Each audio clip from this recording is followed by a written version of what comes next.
Hi and good morning.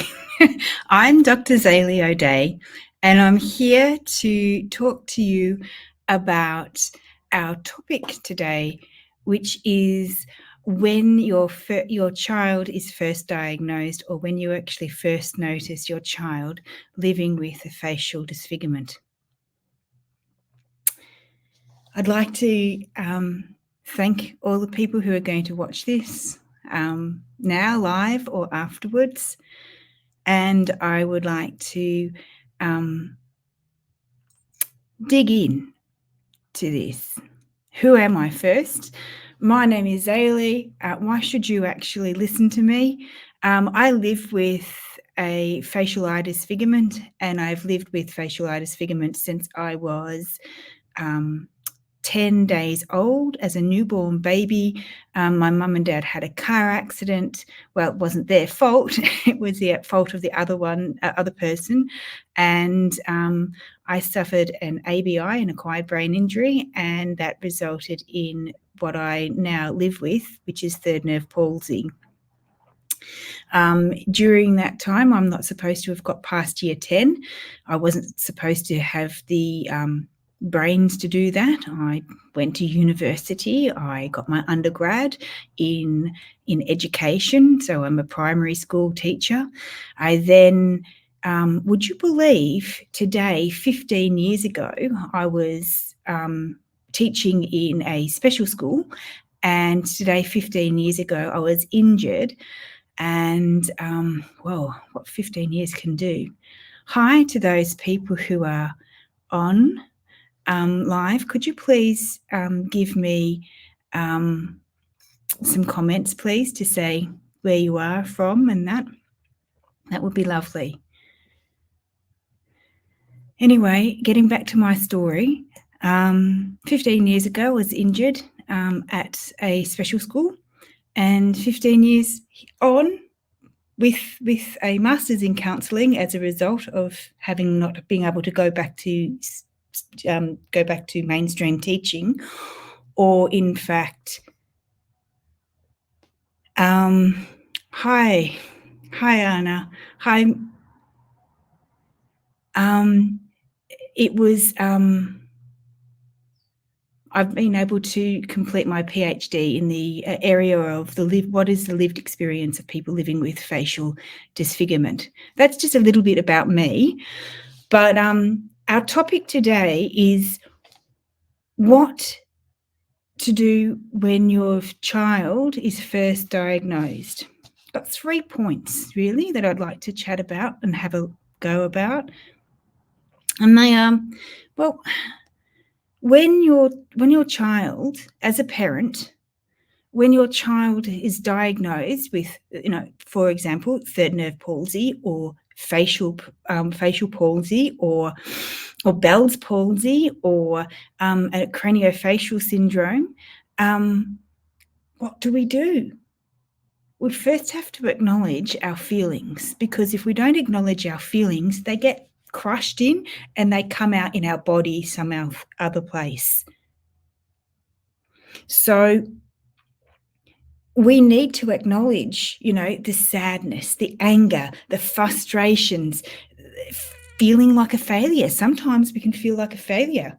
I'm sure that lots of parents might have felt like a failure, of failure to protect me as a baby. Well, my mum did protect me because she got her head injured and she broke her left ankle protecting me, because there was no special car seats back then. And so she held me in her arms, and I was found on the floor instead of flying through the front windscreen. So there might be feelings of failure, there might be shock, there might be disbelief, there might be a bit of grief. And let me tell you, we talk about grief in another session later on this year.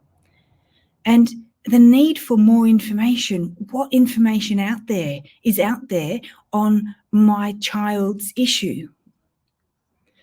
And support from medical professionals. Well, depending on on what your child has. There's rare cases and rare diseases or syndromes. There's not generally very many or very much support out there, and the medical professionals, they'll be able to diagnose, and hopefully they've diagnosed correctly, but they'll be able to diagnose, but they may not actually know of all the ramifications that go along with that. And they may be time poor as well. So, and maybe they just would like to understand, but really don't understand, just because they themselves haven't had any education in general. I'm saying in general, they don't have very much education about the social and emotional well-being of people living with facial disfigurement or visible differences. Now, here at Karibu Anawim, which means welcome to the way of victory, Karibu means welcome in Swahili, and Anawim is a Latinized Hebraic word meaning the downtrodden and outcast of society, or the victorious. And so hence the fact it's welcome to the way of victory.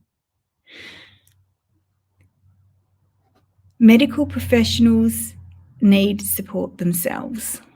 So when you go in as a mum or a dad or a caregiver and ask for information that they don't have, they may feel medical guilt of not knowing what to do.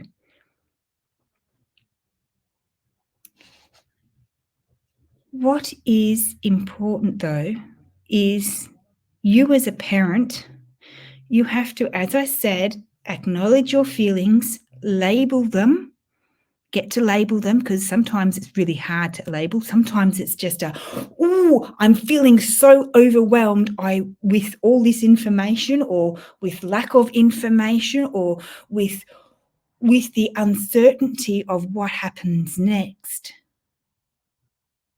that as a parent, we sometimes forget the child and what the child might feel or might be feeling.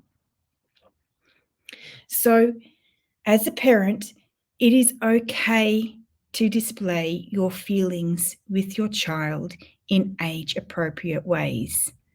For young kids, it might be, Mummy is sad, and it's okay to be sad too. For older kids, it might be, this is difficult, and some days I feel angry, or some days I feel frustrated because I don't know how to do things. Or what do you feel? And listen.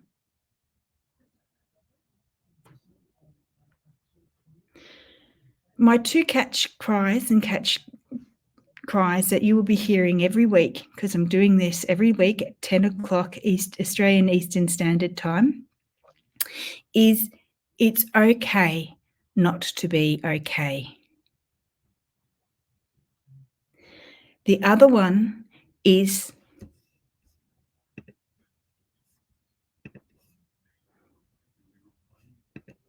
so it's okay not to be okay. What do I mean by that? Well, sometimes just being okay and acknowledging our anger, our frustration, our unknown, and sitting with it, that's all we can do, and that is okay. And to remember to practice some self-care and being kind to yourself this week. Self-care could look very basic. Have a bath, clean your teeth, pour yourself a nice hot cuppa. Excuse me whilst I have a sip. Wear your old favourite clothes, slippers. Go for a walk. Write. write your feelings out. If you're an artist, and create your feelings on canvas. Exercise, go to a support group or find a support group. I've got a Facebook support group for any of those who have third nerve palsy. Or you could visit us at our website at karibuanawim.com. So it's just there on the tail. So this week we have touched on what to do when your child is first diagnosed. It is firstly acknowledge your feelings and being able to label them and express them in a positive manner. Remember, there's no such thing as bad feelings, because there's not. Anger is not a bad feeling. We might feel bad about feeling angry, but anger in itself is just a trigger or acknowledging something is not quite right, and we need to learn how to deal with it. Support from professionals. Sometimes it's there, sometimes it won't be. Sometimes there's lots of information given to you and you're bombarded with it, and then you don't know what to do with it because you've forgotten it all, because it's, you're in a state of shock. Or sometimes there's nothing there. And when you go to ask them, they may not know. And that's okay for them not to know as well, because they've got to be across a lot of different things. And as a parent, practice self-care, bath, shower, regular, family movie nights with them, and acknowledge your child's experiences and feelings. And it's okay to express that to your child in a healthy, child appropriate or age appropriate way.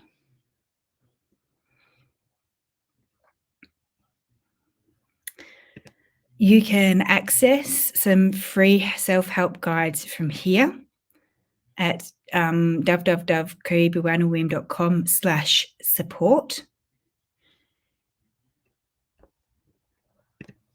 If you are a parent of a child with a facial disfigurement, you can click on karibuanawim.com/equip/parents.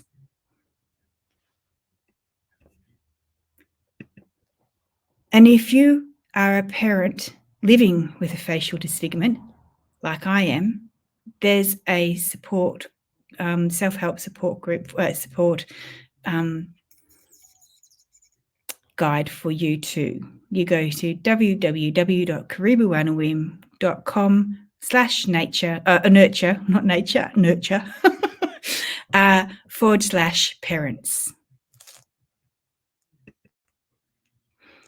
And if you have any further questions after this program, or please don't hesitate to contact us at inquiries@karibuanawim.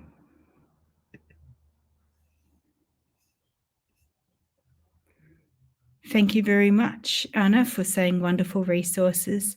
And thank you for Marguerite saying, Zali, interesting topic and well presented. I think I can put that there. Oh, look, I'm just learning how to use this. So please, that is my wrap up for today.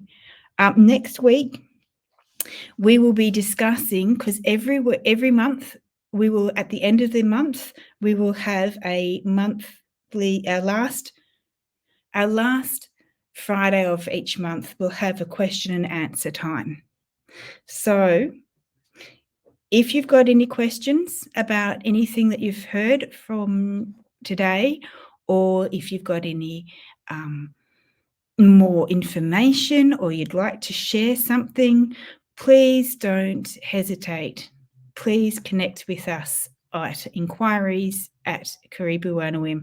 It should be .com at the end of that. I forgot the .com. All right. Might have to pick that up. All right. That's me. Thank you very much. Same time next week.